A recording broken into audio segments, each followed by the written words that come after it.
Hai, Assalamualaikum dan salam sejahtera semua. So ini adalah part ketiga dalam pembinaan rumah sendiri di kampung. Dan inilah dia pandangan terkini pembinaan rumah. Dan apa yang korang nampak di depan ni, inilah dia beranda, okey, ataupun kaki lima. So beranda ni telah siap, telah pun siap dan telah pun dibuka. Okey, sudah nampak bentuk dia. Okey.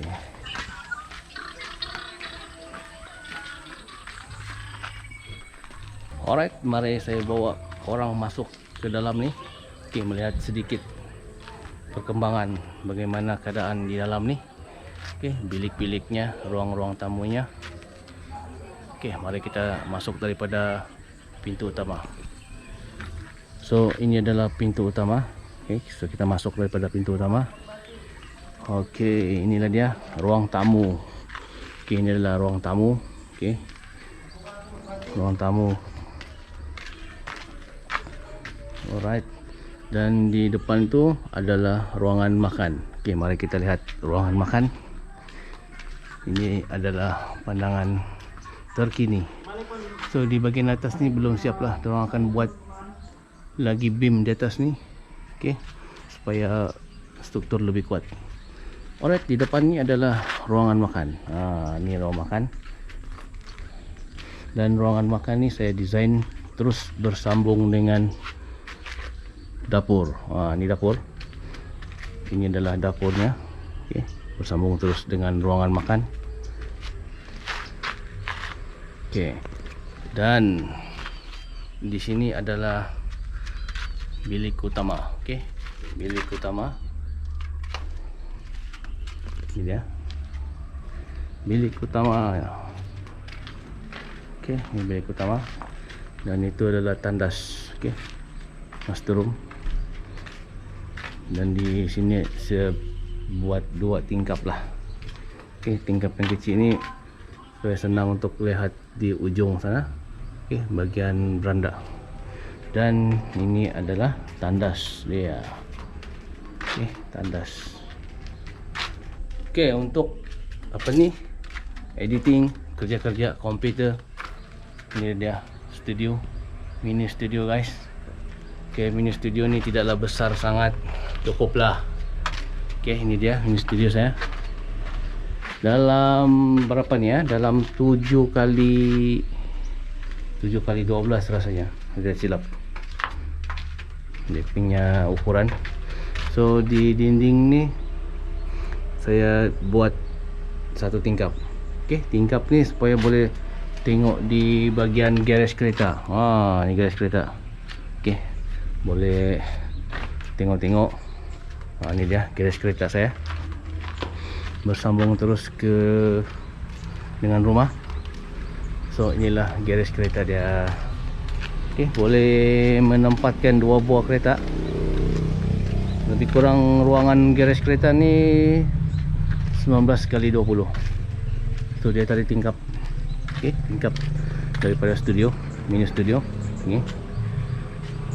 So inilah garage kereta. Sebenarnya saya sengaja buat garage kereta ni built-in garage. Okey, besar sedikit sebab untuk jangka masa panjang sebenarnya dia banyak gunanya. Okey. Katakan kalau mau buat kenduri kan, tinggal kita susun meja di dalam ni. Larikan kereta, susun meja. Saya ingat dalam 4 meja boleh cukup nih, 4 mejaan. Dan selebihnya mungkin bolehlah simpan di luar tu, pasang kanopi. Itu untuk jangka masa panjang lah kan. Mana tahu ada kenduri, ada majlis-majlis dan sebagainya, open house ke hari raya. Okey, kita boleh buat susun di luar tu meja, dalam ni meja kita boleh tempatkan tetamu lah. Okey, untuk seterusnya mari kita lihat di bagian ujung sana. Ujung situ. Ini ke ruang tamu. Dan di depan ni saya sengaja dindingkan sedikit ni. Hari itu yang video sebelum tu dia belum ada kan. So yang ini mereka telah pun siapkan dinding ni.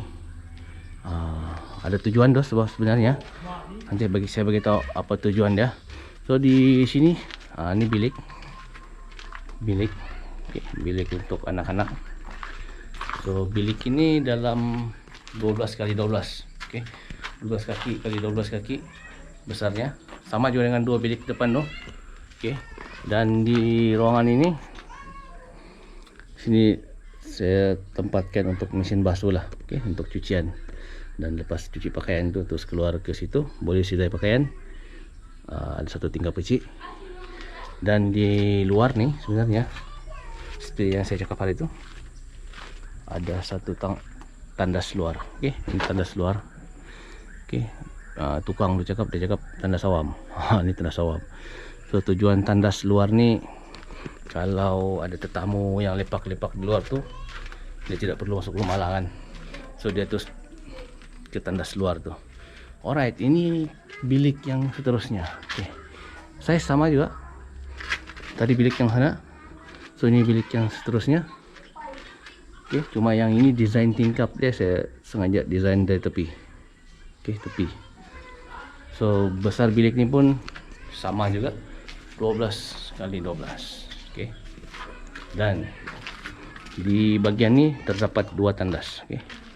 Dua tandas lah. Ini tandas satu, ini tandas lagi satu. So tandas ini dua-dua boleh mandi. Boleh mandi dan sekali lah untuk tandas. Oke. Dan tanah bilik seterusnya ini dia. Bilik seterusnya ini dia. Ini bilik seterusnya sama juga. Besar dia 12 kali 12. Oke, sama juga size dan desain dia sama juga. Oke. Tingkap dia nih dari tepi. Tadi saya cakapnya yang dinding nih sebelah ini ruang tamu. Oke. Dan di sini juga saya sengaja pasang sedikit dinding nih. Sedikit dinding kan. Ini sedikit dinding. So tujuannya ini sebenarnya lebih kepada privasi lah, privacy. Privacy sebab ada pernah saya terbaca lah kan dulu, desain rumah ni sebaik-baiknya dicakap kalau ada tetamu di dalam tuh sekurang-kurangnya anak-anak orang yang lalu lalang di sini agak tertutup. Okey. Jadi tidak terbuka sangat lah kan, open. So nampak sedikit macam terlindung lah. So saya terima lah dia punya idea itu, boleh dipakai lah idea itu.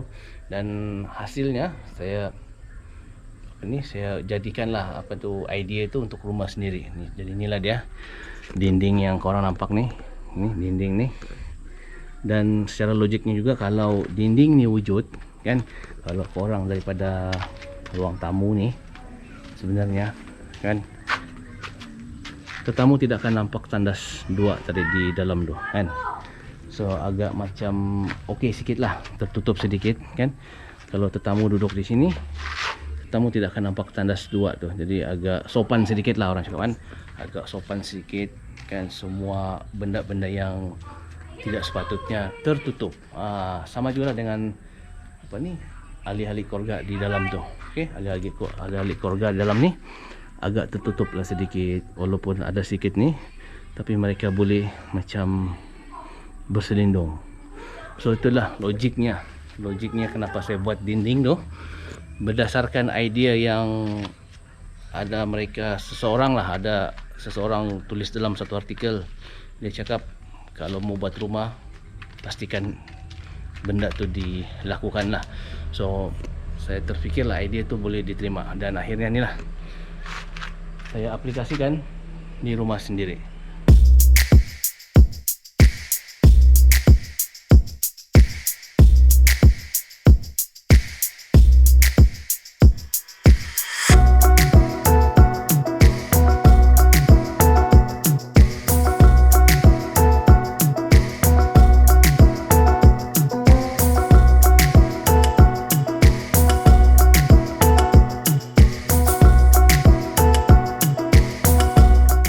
So inilah dia di part ketiga, okey, pandangan terkini, okey, pembinaan rumah sendiri sebelum naik bumbung. Okey, selepas ni akan proses naik bumbung pula. InsyaAllah saya akan kemas kini lagi di masa-masa terdekat ini.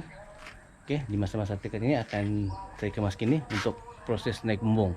Dan selepas naik bumbung itu mungkin akan proses paitong dinding, pasang tingkap, oke, di part ketiga nih. So rasanya sampai di sini untuk konten saya pada kali ini. Oke, kalau anda baru saja mengikuti channel saya di Mazhar Vlog, jangan lupa subscribe, like, and share, dan aktifkan button lonceng, serta follow juga page Facebook saya, dan link disertakan di bawah. Sampai jumpa lagi untuk konten akan datang. Assalamualaikum dan salam sejahtera. Jumpa lagi, bye.